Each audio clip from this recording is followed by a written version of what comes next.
বামে মনে নইলে শুধুই মদন বৃন্দাবন বিলাসিনী রাই আমাদের বৃন্দাবন বিলাসিনী রাই আমাদের। ও এত কাশ কেন? ঘরে এসো না, একটু আদা কুচি কুচি করে গলায় দেখো, বালিশের তলায় হবে। বাবা, কদিন যা প্যাচপ্যাচে বর্ষাকাল গেল। মাস রে, আমাদের বাড়ি শিউলি গাছে কি সুন্দর ফুল ফুটেছে গো, দেখে যাও দেখে যাও। ওই জিতু বাবু ডাক্তার খানায় কি সুন্দর একটা টিয়া পাখি বসেছে।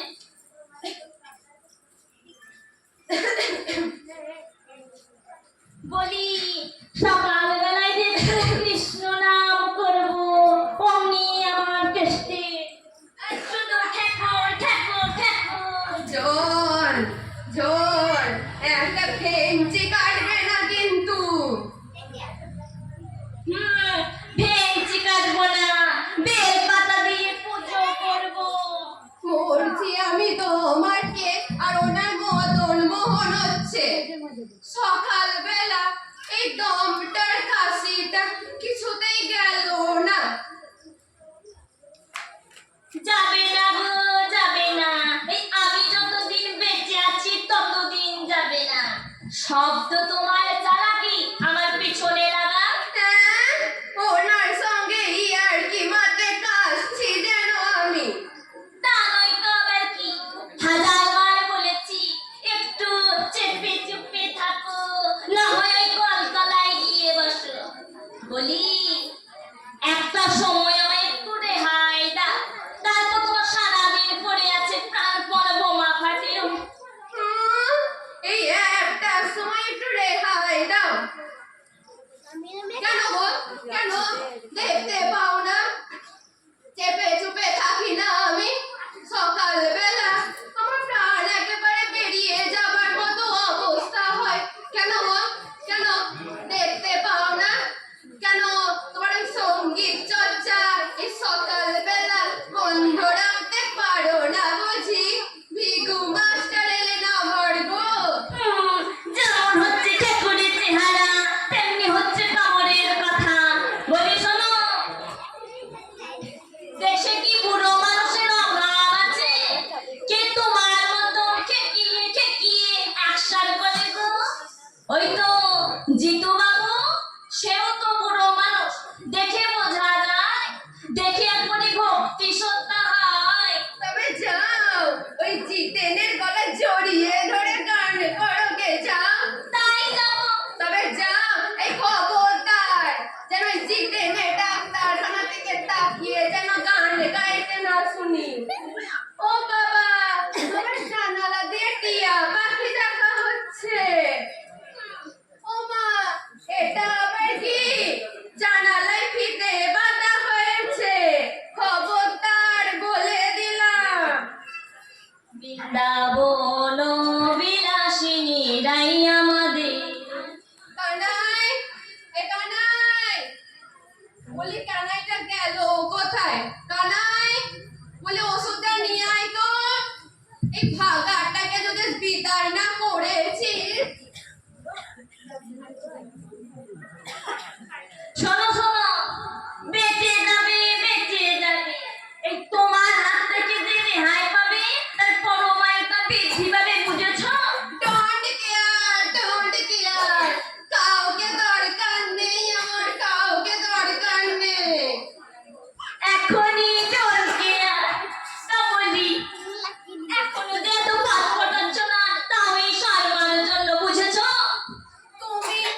খবরদার আমার জিনিসে হাত দেবে না বলছি।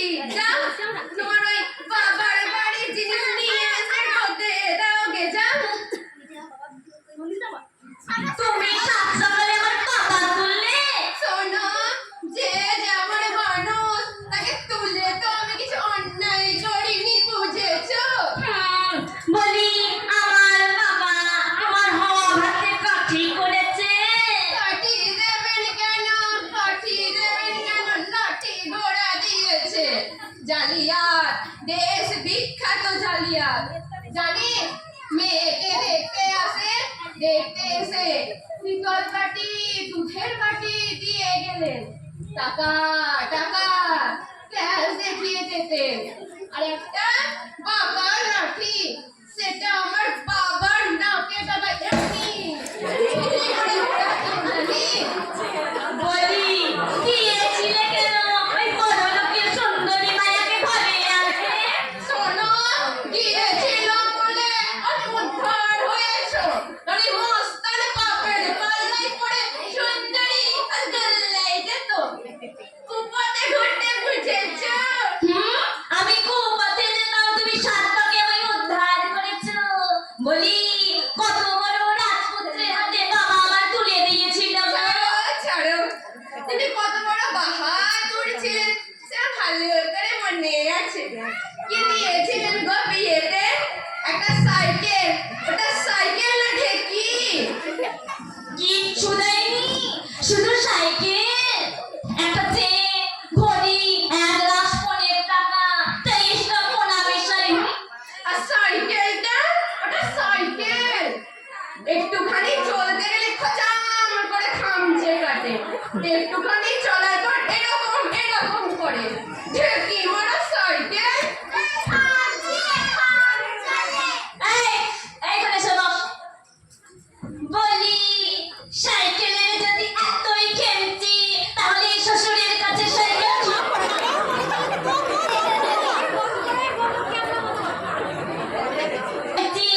তাহলে না নিলেই হতো শ্বশুরের কাছে সাইকেল। বলি তোমার বাবা কত ভালো মানুষ ছিল, সুবিধার লোক ছিল, তার ভালো করে মনে আছে। বিয়ের 3 দিন যেতে না যেতে আমার কমল সুন্দর ওই রূপর গারুটা শুনি বাড়িতে নিচে মদ গিলেছিল, বুঝেছো?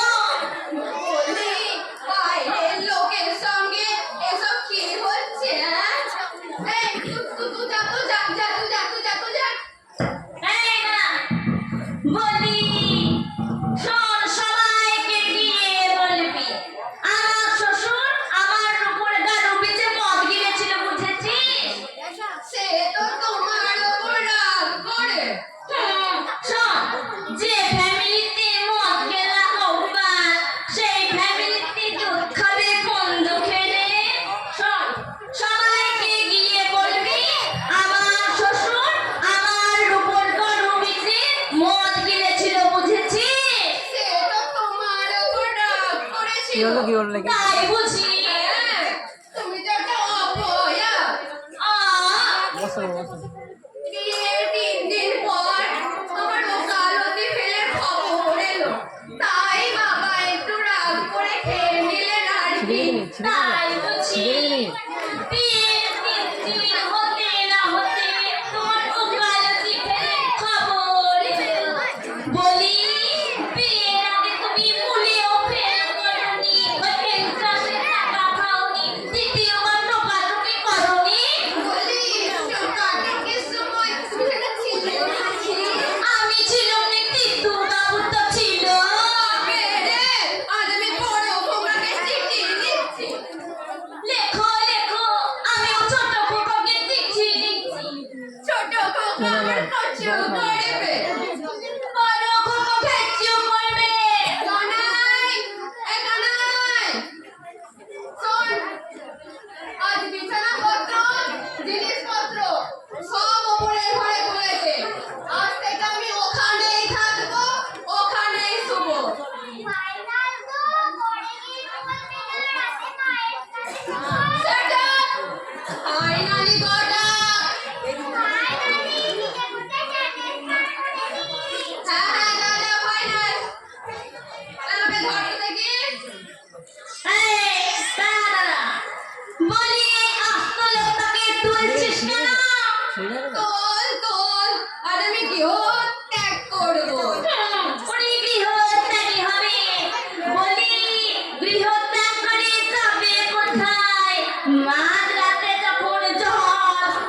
সেই খেলটা একজনের আছে।